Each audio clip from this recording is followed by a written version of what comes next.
Hello, everybody. Thank you so much for coming tonight.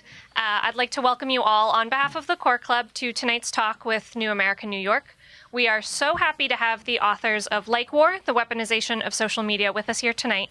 And here to introduce them is Kate Brannen, the moderator of tonight's talk. Hi, everybody. Hello. Hi. I'm Kate. I'm so thrilled to be here to talk about Emerson and Peter's new book, which I just finished today and thoroughly enjoyed. To introduce both of the authors, Peter Singer is a strategist and senior fellow at New America. He's author of multiple award-winning books, including most recently Ghost Fleet, a novel of the next world war, and is considered one of the world's leading experts on 21st century security issues.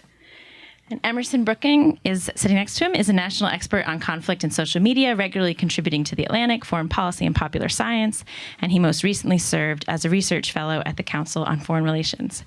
And so to kick this discussion off, we're going to watch a short video that introduces us to some of the themes of the book.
Okay, so that gives you some idea of what the themes are that the book addresses. I wanted to say at the outset a little bit about myself. I worked for several years in Washington, D.C. as a reporter covering the Pentagon at Politico and Foreign Policy. And one of the things I really liked about the book was I felt like it explained to me a lot of what I've been watching but haven't fully understood, whether that's debates in newsrooms that I've participated in. I remember around publishing stories about ISIS and their beheading videos, and are we giving them too much play on our website just by showing the images, to sort of explaining my own Twitter behavior, to explaining the 2016 election and what we saw there. So the book is just really eye-opening about sort of the last several years and what has been happening. And I wanted to ask you, just to kick it off, a little bit about your writing process and how you arrived at the topic, and also how you arrived at the title LikeWar. Do you want to do the... I'll kick off with the title, and you can speak to the writing process. So the title LikeWar is, like everything in this space, a bit of a play. It's a reference to the idea that it's like war, almost Clausewitzian in both. You see the merging of politics and war, war through other means. You see the sides going at each other using tactics. You have terrain and the like. The difference being that the sides battling who are using the similar tactics might be anything from ISIS to the U.S. military coalition to Taylor Swift versus Kanye West fans, or Donald Trump versus the #resistance. But then there's a second part of it, is that they are engaging in building likes for their cause to drive their ideas viral. That's how they're winning out. And of course, mixed in with those war for likes is the use of lies, as well as the network's own algorithms, the attention economy, to power their way to victory. And like war, in terms of politics through other means, the goal is something. The goal is to win an election. The goal is to seize a city, the Battle of Mosul. The goal is to sell a music album. So that's the notion of where the title comes from. And you can speak to the process. Sure. And a bit about the process that should also tell you more about the phenomenon and really the challenge of covering it. Peter and I had our first conversations about this idea back in 2013. And back then we just had our first examples of live tweeted terror attacks. ISIS was still a year or two away.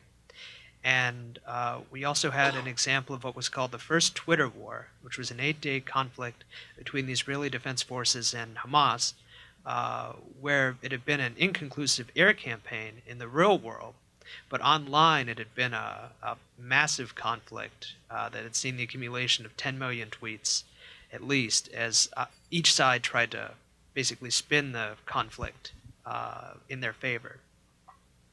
So as Peter and I went about the writing process and started researching this, the news for a long time outpaced us. There was a rise of the Islamic State. We shifted directions to accommodate that. Then, as we shifted from research to drafting, the 2016 election happened.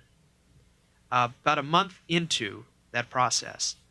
And we had to hit pause and talk again because we realized that this thing, LikeWar, that we'd been so focused on exclusively in the field of military conflict, also obviously had implications for politics and campaigning.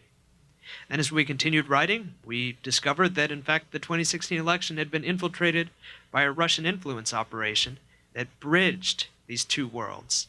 And near the end of our writing process, there was a rally in Charlottesville, Virginia, with which you're probably familiar, where adherents of a virulent, violent philosophy gathered and conducted an event that really could not have happened before the advent of the internet and the ability for small groups of people to find each other and gain political momentum for their given causes. And just real quick, part and parcel with that, the timeline of the writing process, we also faced challenges about the organization of the book. Because we knew what LikeWar was, but how did you talk about that without talking, say, about the unprecedented availability of information that the internet's given us? Well, you can't really put that in context until you talk about the history of human communications, so you can understand how the internet is different, but also the same as previous communications mediums. And then, you have to get into a bit to psychology and the way that information's transmitted, so you understand why some ideas gain virality and others don't. Then there was delving into military doctrines, but because these platforms are governed not by states, but by Silicon Valley, we had to talk and research at length about the culture of the Valley and how, over time, they've grappled to deal with their political responsibility. So that is an overview of what was a challenging but rewarding process. Keeping with that theme of sort of this continuing to just happen in front of us over and over again, as I was reading the book and as the Kavanaugh confirmation process is playing out in the news, I felt like I was getting an explanation of what I was witnessing while I was reading the book about sort of what's happening on social media around this, clearly very controversial, emotional debate that's going on in the country.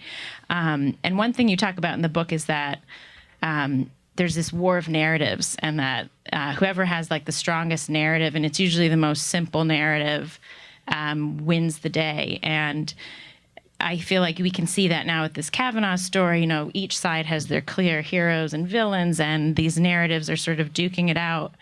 And this was a quote from the book that I felt like summed up the last 2 weeks for me. When an issue has two sides, as it almost always does, it can resemble a perpetual motion machine of outrage, which is also sort of like, I think, part of what we're seeing. And you talk about how anger is the most powerful emotion online and the thing that gets us going, gets us riled up, gets us to click. So if you could talk a little bit about what we're watching in the Kavanaugh process and how you would tie that into your book. And we talked before the event started about the issue of open source intel too, which I thought was really interesting. So, do you want me to lead on that? So, in many ways, if it felt like a war online, it's because it was. And what's interesting about what's been playing out around the debate is that both sides have been using many of the same tactics that were first honed in these war zones. And it covers from what we call the open source intelligence gathering, where you now have online more information that wouldn't have been available before, and you have the ability to crowdsource analysis and collection of it. So we see this in everything from there's this strange story of the $200,000 in baseball ticket debt that he has. And so ProPublica, which is an organization that arguably wouldn't exist without this space, has put together a crowdsourced hunt for gather all the photos of the Washington Nationals baseball games to try and figure out who sat beside him at the games, and then we can backtrack and figure out who these people are and figure out the network, which is a mirror of what we're talking about in the book of a group of online war crimes hunters used to piece together a Russian war crime. The opposite side of this was the really strange, it's kind of the doppelganger investigation that used a mixture of Google Maps and Zillow data to present the theory or present the truth, so to speak, truth in quotation marks, that there was someone else that was the attacker. And again, this is important because it fit into a narrative that needed to be pushed, where the Republican approach has been to try and thread the needle between not saying she's a liar, but he's telling the truth. So the doppelganger theory is the key to that. But that opens, using Zillow data, literally the layout of houses, this wouldn't have been available before, but it fit in with another tactic that's in the book that, Russia's been the king of, is disinformation by essentially spreading a series of alternative theories out there. And, this was not the only example. I mean, both sides have pushed out all sorts of different theories and information, a lot of it fake, sometimes even using fake personas. Again, things that we've seen. The final element of it that was fascinating to me is how it became not just a battle over truth and facts, but history itself. In the book, one of the examples of this is when there was the shoot down of the airliner over Ukraine. Very quickly, Wikipedia became a battlefield because Russia goes onto it to try and change this place that we all turn to for the history of something. We don't go to the World Book, and now we go to Wikipedia. So the same thing happened during the hearing. Kavanaugh they referenced it in his high school yearbook. He used a term that's a sexual term, and he said, no, that's a drinking game. If you go on the entire internet, there was not a single evidence of that being a drinking game, except just like those Russian did back during the airliner, they created, and the they in this case, again, through the power of we can figure out, it was someone at the House of Representatives, likely not a member of Congress, probably some young staffer who we can geolocate, goes onto Wikipedia while the hearing is literally happening and adds that's a drinking game, even though there was no evidence of it. And kind of to wrap this all together, the point is you have this echo chamber and you have these tactics. We know this is going to be the future of all future political debates, because whichever side wins will credit what played out online for much of its victory. That's fascinating. I did not realize that about that last point. To transition to the 2016 election, which you have tons of insight about, and I've followed it super closely, but I still managed to learn stuff that I didn't know reading the book. For example, the Twitter account @10_GOP, the unofficial Twitter account of Tennessee Republicans, was really operated by a Russian, or originated in Russia, I believe, and it had 136,000 followers. And on election day, this was in the book, it was the 7th most retweeted account across all of Twitter, and I was just blown away by that. And my question, do you think that the public sort of understands the extent of what happened in 2016? And what in your research did you sort of uncover about it that surprised you? Well, the short answer is no. There's been a lot of confusion about the Russian influence operation, and it's fomented even now. Last week, there was a statement from the White House that basically blamed China for an information operation while using all of the terminology that one would talk about a hacking operation. What the Russians did in 2016 wasn't change votes or hack the election systems. They hacked the minds of the American people and of the voters. They did so by largely seeding information taken from the email accounts and servers of the Democratic National Committee and some Clinton proxies, seeding those through WikiLeaks, and then allowing that information to be carried by Donald Trump's devoted, adept online army of thousands of real grassroots activists, as well as had them amplified by 50,000 Russian-operated Twitter accounts, a vast number of Russian sock puppet accounts across Facebook. Sock puppets, just think of a puppet. It's when you inhabit a personality online that's not your own. On Facebook alone, something like 140 million Americans were exposed at one time or another to Russian propaganda. And the result, we unfortunately can never say definitively, but we can be certain. Since the election was decided by, I believe, 67,000 votes across 3 states, we can be sure it had some effect. I would just add on that, one of the interesting things to me is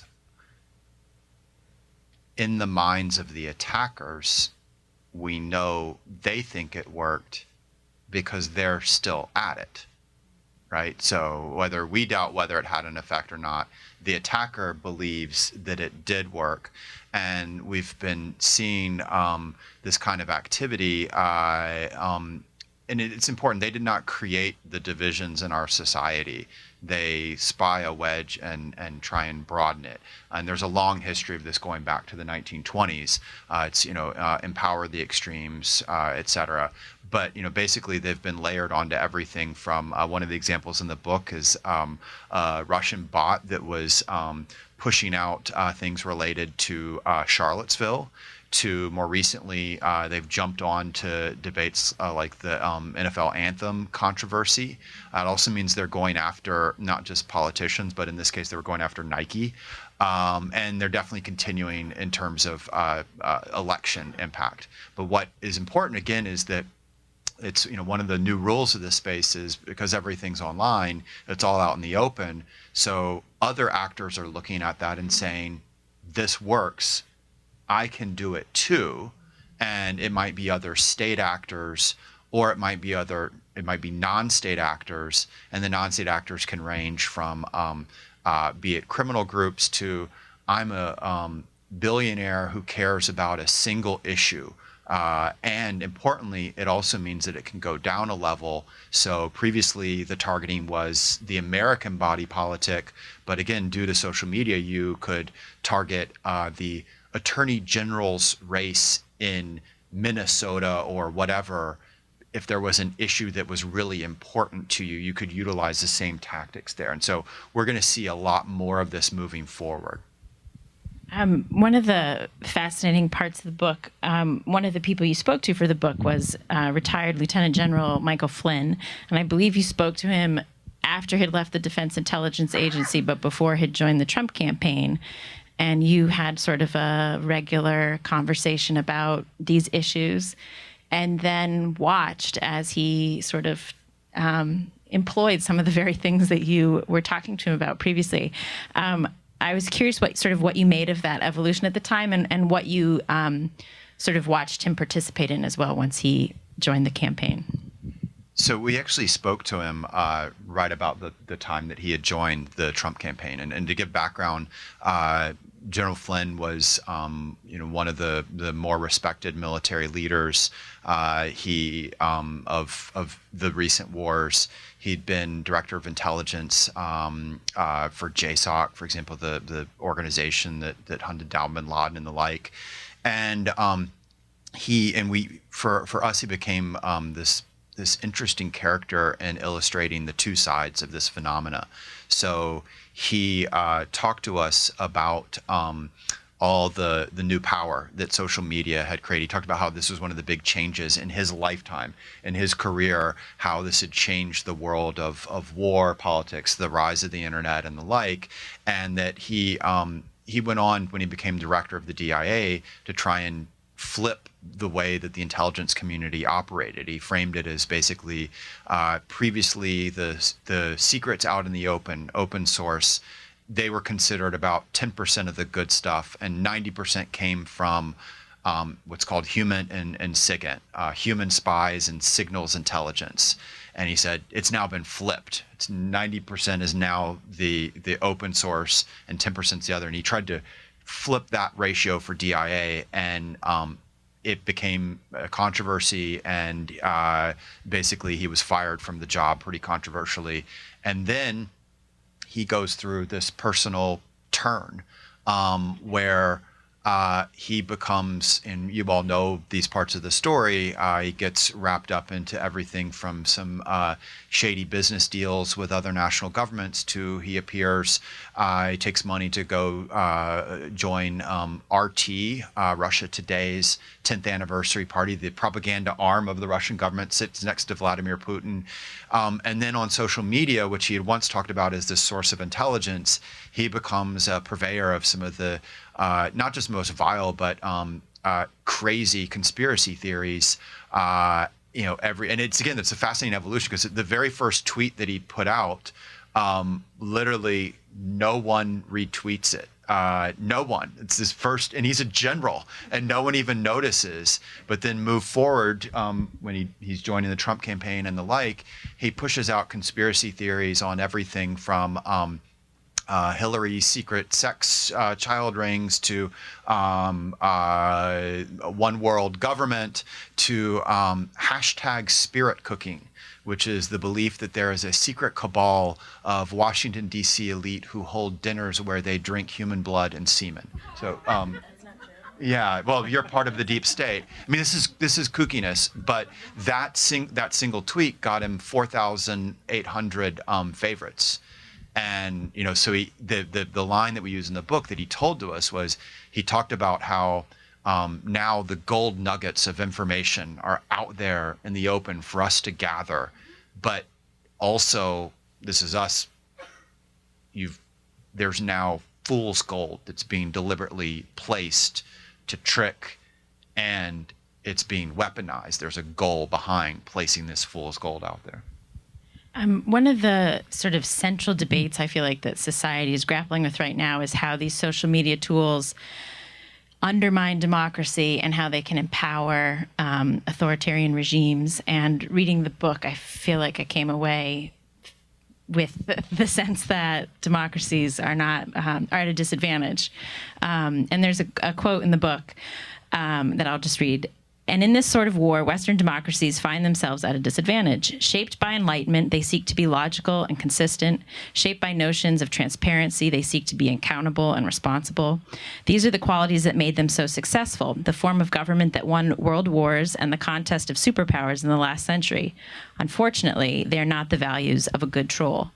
And I know sort of tracking policy debates in Washington, there's a lot of talk about sort of how you win in this space and are we winning in this space? And if we're going to win in this space, are we comfortable sort of breaking rules and norms and playing dirty?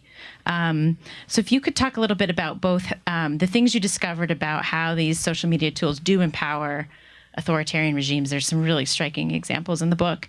But then also this question of how does the U.S. play in this space sort of responsibly and maintain its identity? Do you want to take the authoritarian thing off the second? The most straightforward answer is that these authoritarian regimes can and do lie. They lie offensively, and they lie using these tools to maintain control of their own people. The offensive example we've talked a bit about already is the Russian Federation. Because disinformation was such a critical part of Soviet foreign policy, and because that knowledge base didn't disappear after the collapse of the wall, there was a time in the early 2000s when elements of Russian intelligence services and military looked back on those theories and began to resurrect them and see how they could be applied to the internet. And really the turning point, to give you a sense of the Russian perspective, was 2011. Shortly after the Arab Spring, at the very end of 2011, there was a sizable uprising against Vladimir Putin, as he was prepared to assume, I think, as he was about to enter his second decade in office, and it was clear that he would be in power for the rest of his life. There were fierce pro-democratic demonstrators. Their movement was put down, but the Russian conclusion was that all of this had been fomented by the United States and been a sophisticated information operation. Therefore, everything that they've done since, even as they use these technologies offensively, they see as a fundamentally defensive reaction against Western democratization. They used it against the United States. They used it to try to push the Brexit referendum over the edge. They used it to less success on the Scottish referendum a year earlier. A lot of these applications started around 2014. As the biggest application with the most direct impact on a military operation was in Ukraine. When the long-time non-democratic Ukrainian sovereign was overthrown and fled, Russia knew that they had to respond. As it became increasingly clear that this pro-Russian regime was on the way out, they started seeding falsehood through Ukrainian news, particularly Ukrainian news that was directed at the Russian minority in that country. This was intended to lay the groundwork, and it did, for the Russian intervention there, the Russian invasion of the country, the seizing of Crimea, and the continuing occupation today of eastern Ukraine. Because these governments can lie in their use of social media, even when it was entirely evident, given away again and again, that the Russian troops were there, partly because Crimeans, who many of them liked Russia, would take selfies with the soldiers and post them on Instagram. Even as we had that huge body of evidence, Russia was comfortable denying it. The idea being, if there's one truth and one lie, maybe the real truth lies somewhere in the middle. And that operation continues to this day. This same technology, these LikeWar methods, can also be used to corral a domestic population. Here we see that in the case of China. The Chinese government has never been free and open like the United States, but it's worsened considerably over the last 5 to 10 years as Chinese authorities realize they can go beyond censoring certain keywords and actually employ At first it was tens of thousands, then hundreds of thousands. Now it's approximately 3 million censors or sock puppets, people whose full-time job it is to infiltrate political discussions and seed through them positive things about the Chinese Communist Party, to try to direct all attention away from potential political agitation. And on the horizon, as the Chinese government and Chinese internet grows in sophistication to rival or even exceed the United States, and Chinese citizens use mobile applications in ways that even exceed our own reliance on them, the Chinese government has realized they can harvest these incredible sources of personal information, because there are no privacy laws in China like there are here. They realize they can harness this incredible source of information to apply a social credit rating to each Chinese citizen. And that's based on your financial performance, sure, but it's also based on the sorts of things you buy. A great example is if you purchase a lot of diapers, it shows you're a parent. That's good for your social credit score. You're not gonna be trouble. You're gonna be good for society. But if you're buying a bunch of video games, well, that's probably not so good for society. Your score might go down a little bit. But the big and this score will eventually be determinant of what sorts of services you can access, whether you get free mobile charging in coffee shops, whether you can fly on airplanes and leave the country, and everything in between. And the most important shaper of your social credit score will be the social credit scores of your friends, neighbors, and family. The idea being that if you associate yourself with a network with low social credit, it should bring you down. You should endeavor to either correct their behavior or segregate away from them. So through the subtle, indirect means, Chinese are going to harness this to increase their control of the state. So this is really dystopian, so I'm going to take the positive side. Because every technology has been used for both good and bad. And the same is true of social media. So, the very same example in Ukraine, part of why the initial Russian favorited leader is toppled is because of the organizing power of social media. Literally, the movement took its name from the hashtag that brought them together to the previous example from your Kavanaugh question. Russia committed what was arguably the largest war crime in Europe in the last generation, shoot down of an airliner with 298 civilians on it.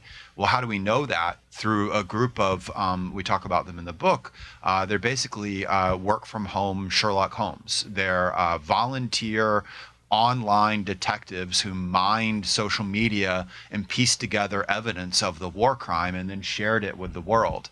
And so again, each of these examples, I like to think of a parallel. We are a little bit disadvantaged if you're thinking about kind of geopolitically, but I like to think of a parallel from cybersecurity. Who has the best cyber defense in the world as a nation? It's North Korea. Not because they're really good at it, it's because North Korea as a nation has as many internet connections as a single block in Manhattan.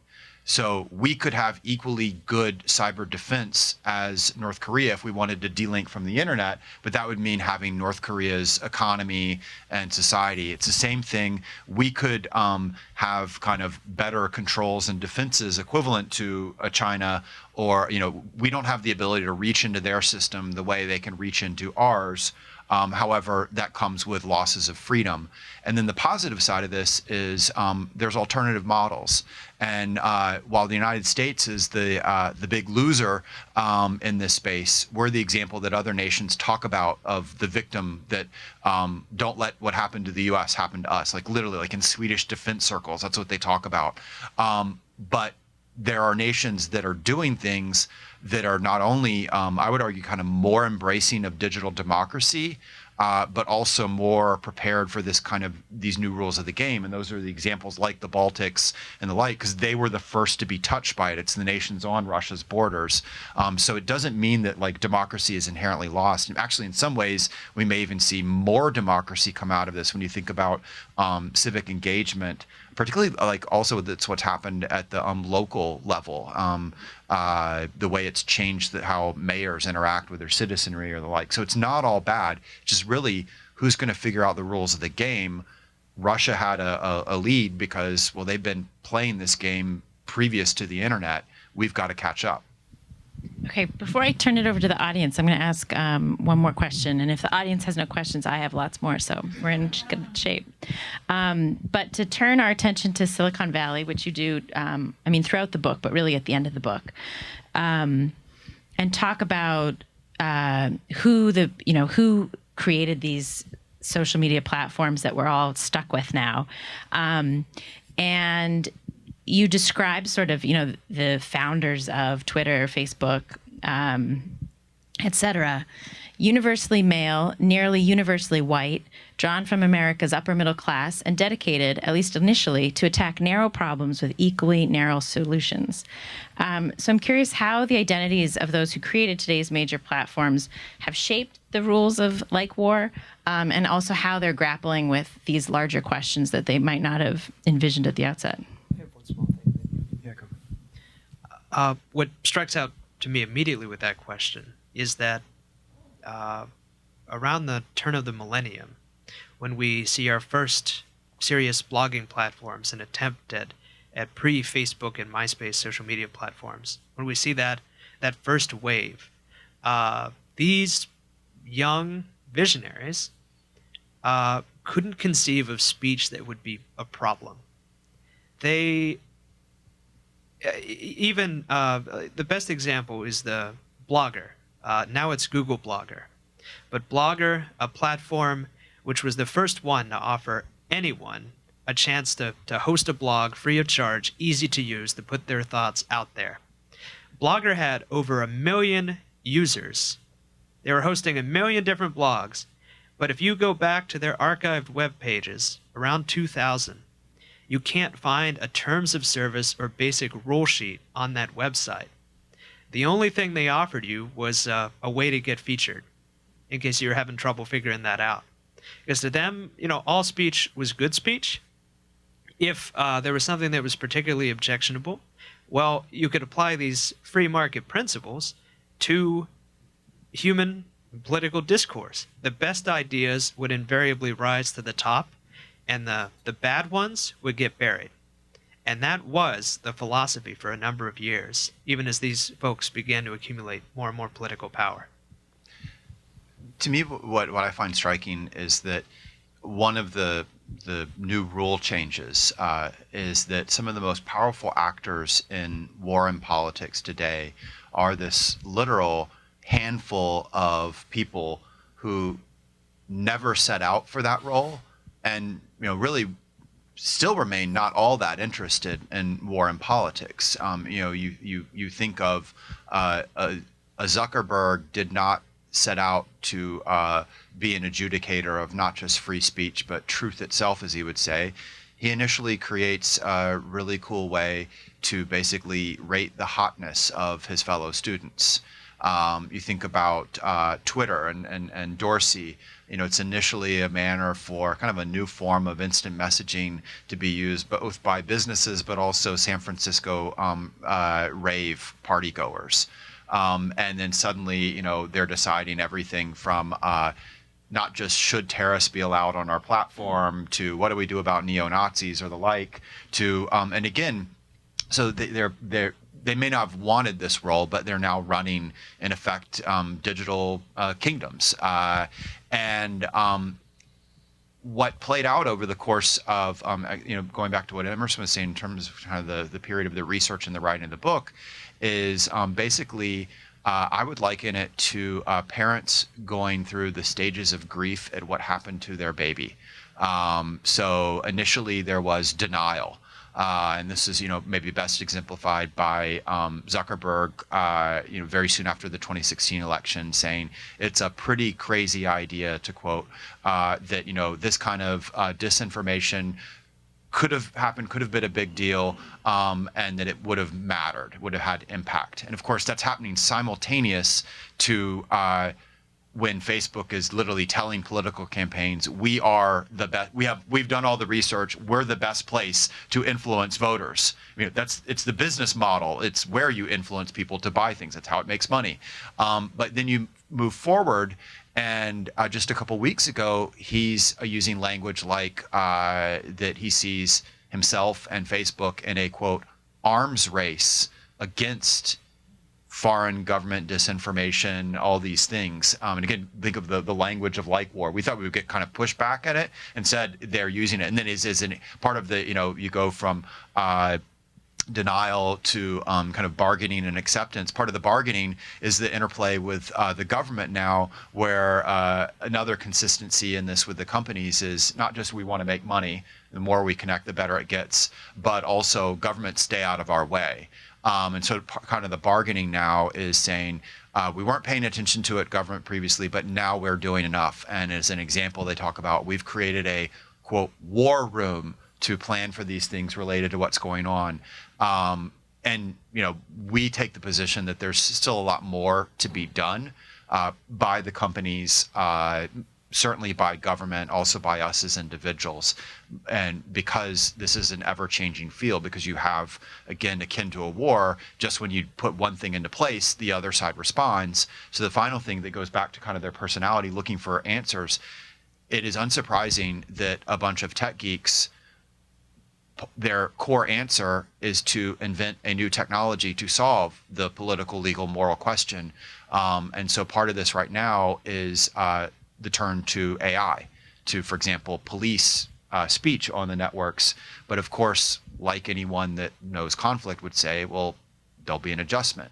So, a great example was, it's policing for hate terms, and then people using them figured out that if you deliberately put a typo in the term, the AI doesn't find it. So you get this back and forth. Okay, I'm going to open it up to the audience. And I think someone has a microphone. Yep. Yeah. Do we have a mic for you? If not, I can speak up. I well, think it's part of my accent, you probably understand me. I write about communications. If you look at the traditional communications research, there was always a concern as to the respondent. How do they react to messages? How do they react to different narratives? What I find missing in your exposition really is there's a total suspension of that concern, of the education of the people that are listening to the narratives. How do they respond to them? Do they all respond the same way? Or those who are more educated are more critical, as to think from those who have no education? okay.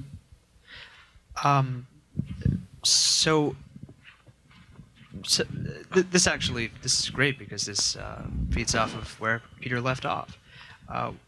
We talked about how there's still an inadequate response by Silicon Valley and by government. But for people, we discovered that someone's personal social network is really only as good as their weakest link. And unfortunately, even if you and most folks say in your Facebook group or on your Twitter feed, if you're fairly critical of the information that passes your way, if you still have someone in your network who's a bit credulous and likely to share whatever passes their way, over time, as you're exposed to these things, even things that you thought at first were credibly false, you get worn down and you get more likely to believe these claims. And then you get more likely to believe other claims that are originating from that same source. And a number that really stood out to me as we were doing research on individual vulnerability here is that something like 2/3 of all shares on Facebook of news stories are shared by people who never read the article. It's only the headline. And that gives you a sense of how these false claims can spread and how quickly they can spread. I would add on it by saying, part of the book that it covers is the sort of new rules that in terms of driving your message viral. And the rules hold whether it is ISIS's top recruiter to Donald Trump to a marketing campaign by Taylor Swift. And you actually used some of the most important rules. One of them, the first, is the power of narrative. And we flavor this in the story. The person who first walked us through this it's a great story. He was a reality, his name is Spencer Pratt. He was a reality star. He's one of the first reality stars. He was the producer who first introduced the Kardashians to the world. But he talked through the power of narrative in achieving his goal. His goal was to be famous.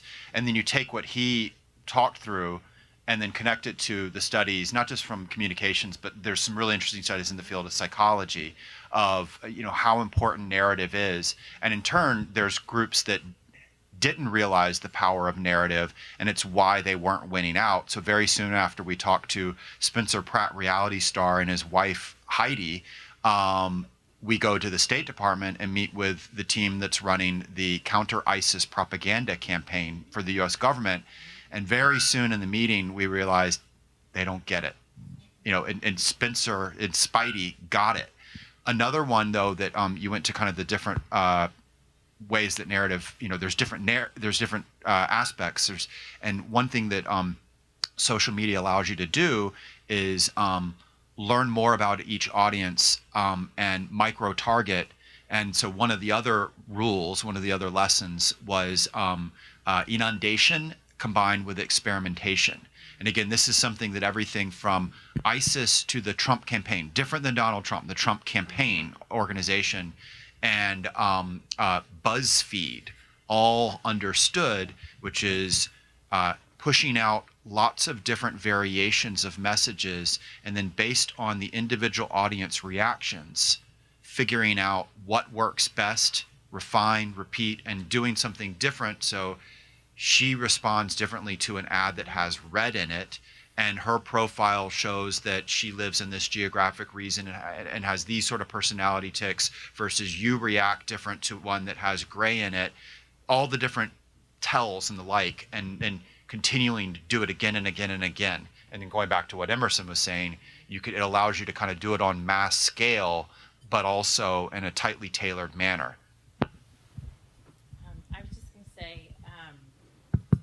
I love that a book that I know will be passed around in defense and intelligence circles in Washington, D.C. has a lesson from Spidey. As a reality TV watcher myself, I was like, you never know where you'll get your lessons from. That's great. Okay.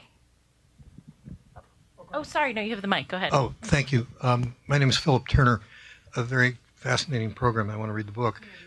I sometimes think like what a historian of the future would look back on of these decades. The internet began in the 90s in a big way. We didn't have social media yet. It began in the 2000s and has ramped up since. And there were so many forks in the road, which is what you got me thinking here. One of them, I was just thinking about Cambridge Analytica. In the preparation of your book, it might have come late, the news revelations from last year in The Guardian and The Observer, but the personal profiles that they were able to generate seems very profound in this. Yeah, and that links back to the prior question. Part of the ability to, target on scale, but simultaneously micro-target, part of the twist, the strategy for the Trump campaign that worked out was the ability to tap into these massive databases, and those databases ranged from ones that again, this is the parallel to war. The Obama campaign had been the winners at the internet. The Hillary campaign was prepared to fight the last war. Instead, the RNC had built a massive database. There were basically 3 massive databases of voter profiles, and the Cambridge Analytica was the third of it. And then with that, it allowed them to build a wide variance of targeted ads that went after those, and this links back to the origin of Cambridge Analytica, which is a wonderful parallel to the origin of BuzzFeed.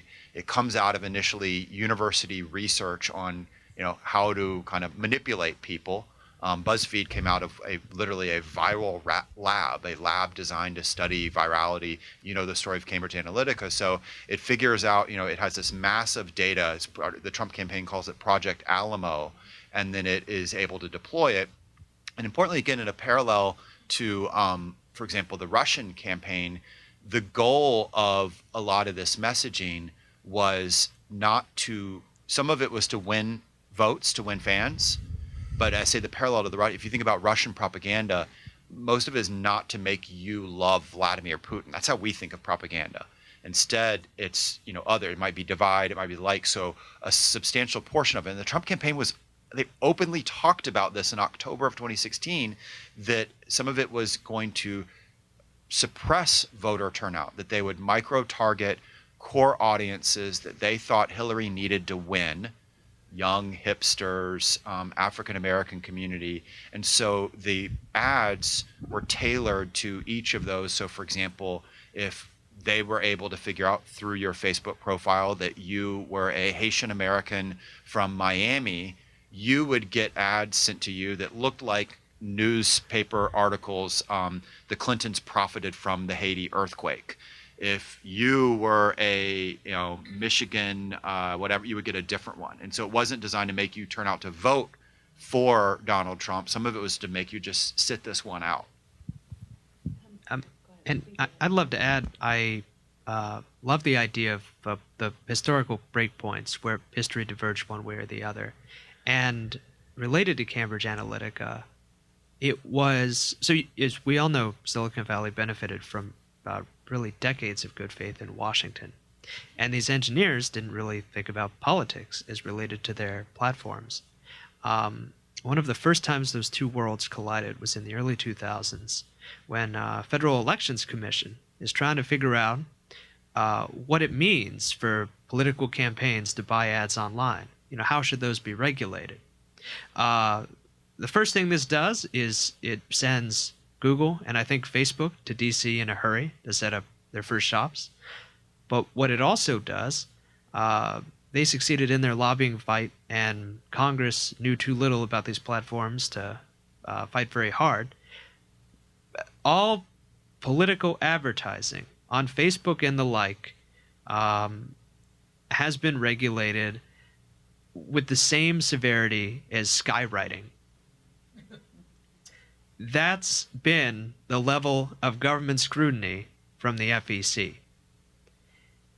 And as you think, if history had gone a little bit differently, if you'd had a few more tech-savvy folks in Congress, if they'd looked at that issue a bit longer, not only would political advertising have been more heavily regulated from the start, but also Congress might have interrogated how much information and metadata these companies were accumulating on their users.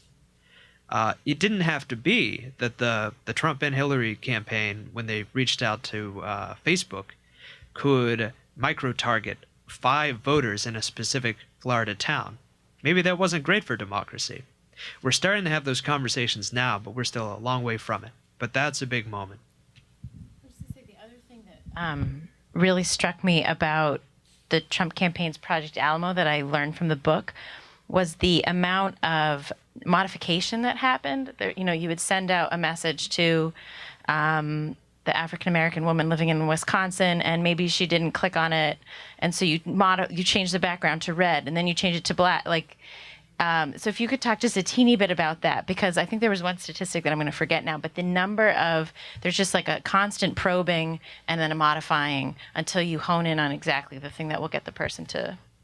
Yeah, so that's that notion of, they're not just it's not just weaponization; it's experimentation. And again, they're using the same tactics that they didn't invent them. These are tactics and technologies that the companies were marketing to. This is the best way to sell you a Subaru car or whatever. That someone will get one ad and someone else will get a different one. This is this is a car that will make you a great parent, versus someone else, oh, we figured out that you go on hiking vacations all the time. This is a car that it will help carry your stuff, or figure out your politics. This is a car that will signal that you care about the environment. And so it's this constant experimentation. But again, we can pull out of this realm of straight up politics, and we can see the exact same thing in the game of terrorism, where ISIS's original kind of strategic advantage versus the US, it was pushing out the same kind of sheer massive messages, well over 50 official ISIS media sources, each putting out hundreds of messages a day. But on top of that, the individual feeds of the tens of thousands of ISIS members and followers pushing out their messages. And then one of them will kind of strike, in terms, it'll strike a chord. It'll be the video that takes off. It'll be the language or whatever. And then all the others kind of double down on that one that works. And by comparison, when we're talking to people in the military or the State Department, they would talk about how they would spend days upon days arguing, and they would build PowerPoints for what the perfect message would be. And, in the time that they're arguing over the perfect message via PowerPoints, and oh, by the way, they're not testing it against the audience. It's just a bunch of Americans arguing. ISIS has pushed out hundreds of thousands of more messages. But that parallel you can see in the news business and the media, where again, reporters will test out certain stories or approaches online on Twitter, kind of see the reaction, and then they'll follow that thread in their reporting. Or it might be, the BuzzFeed model is push out scores of messages, and then one of them will strike, and then, aha, we found the secret sauce, and that's when the one will go after. So my name's Michael Elling. I'm no longer anonymous to most of you in the room, or at least fully anonymous. You still don't know much about me.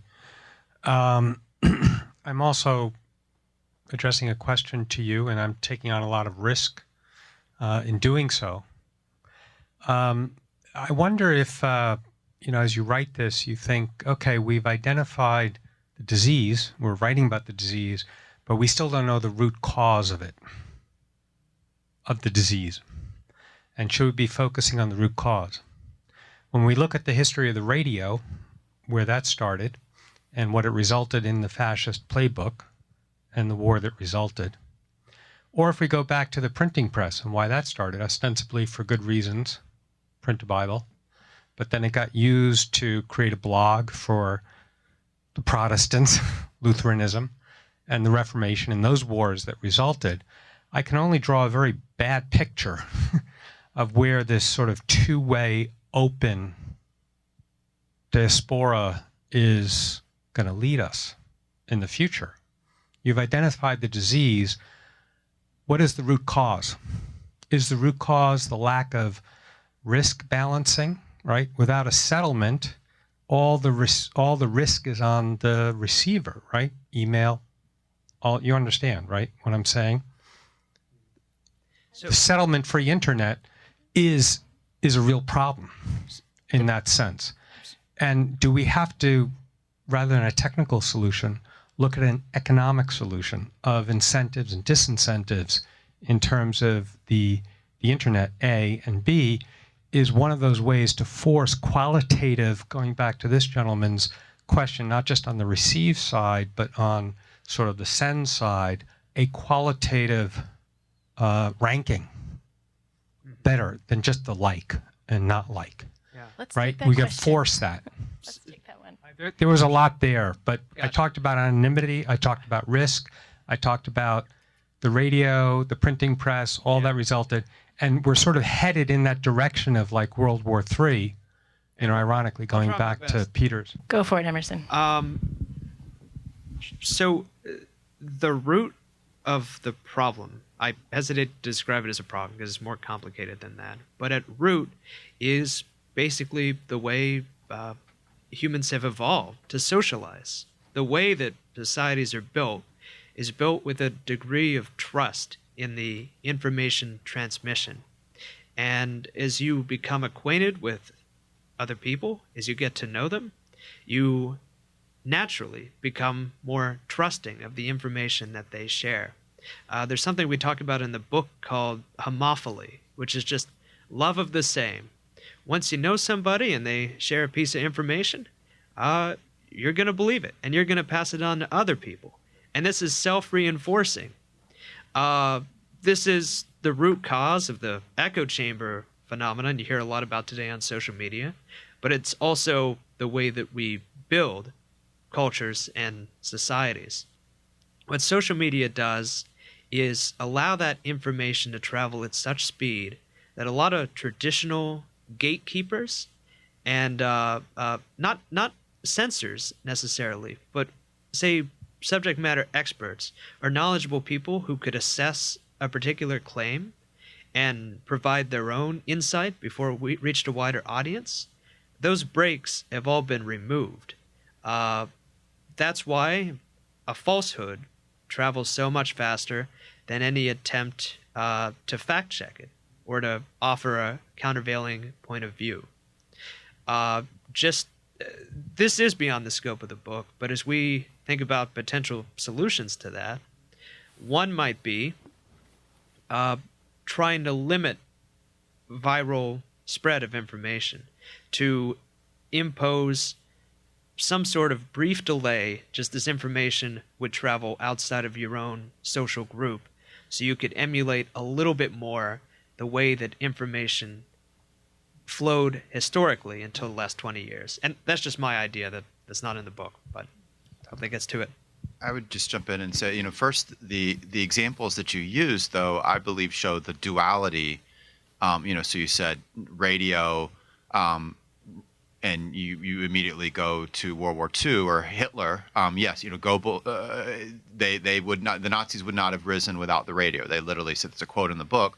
On the other hand, that's where you get FDR and the fireside chats and all of the other things. If you're a fan of FDR, if you're a Republican, I would use a Republican example. The printing press, yes, that's a perfect illustration. It creates the Reformation. If you're a Protestant, that's a really good thing. If it also spins out decades of war, you also don't get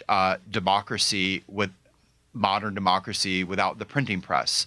You don't get books that you ought to all go buy without the printing press.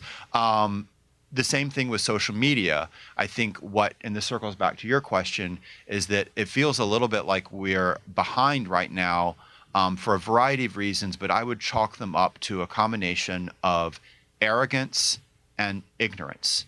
Arrogance that, again, to go back to one of the prior questions, that, of course, the more we connect, the better it gets. Or, of course, doing well, making money, and doing good are perfectly aligned, that the private company that is, it's structured this space to monetize it, so it's done so in a manner that rewards not morality, not veracity, it rewards virality. That's the way they make money. That's the nature of the beast. So you have that kind of arrogance. There's an American arrogance. Russia's doing this, as Emerson mentions, to Ukraine, but we have this, it could never be done to us.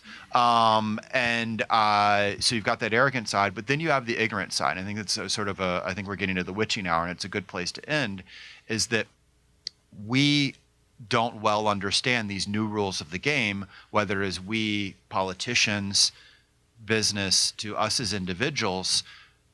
We are simultaneously customers, citizens, and combatants. We play this role simultaneously in this space, but for too many of us, it's a little bit of the parallel. If you remember the movie Rounders, in the game, if there's a poker table and you step up to the poker table, you don't know who the mark is at the table, you're the mark. And we're the mark right now. And until we catch up our policies, business practices, and our own individual behavior, we're going to continue to be kind of reinforcing the bad side versus leveraging it back towards the good side of it. That is a great place to end tonight. I want to thank everybody so much for coming. I want to remind you to please buy the book in the lobby, and there's an opportunity to get it signed. And if you have additional questions, you can ask Emerson and Peter out there. Thank you so much.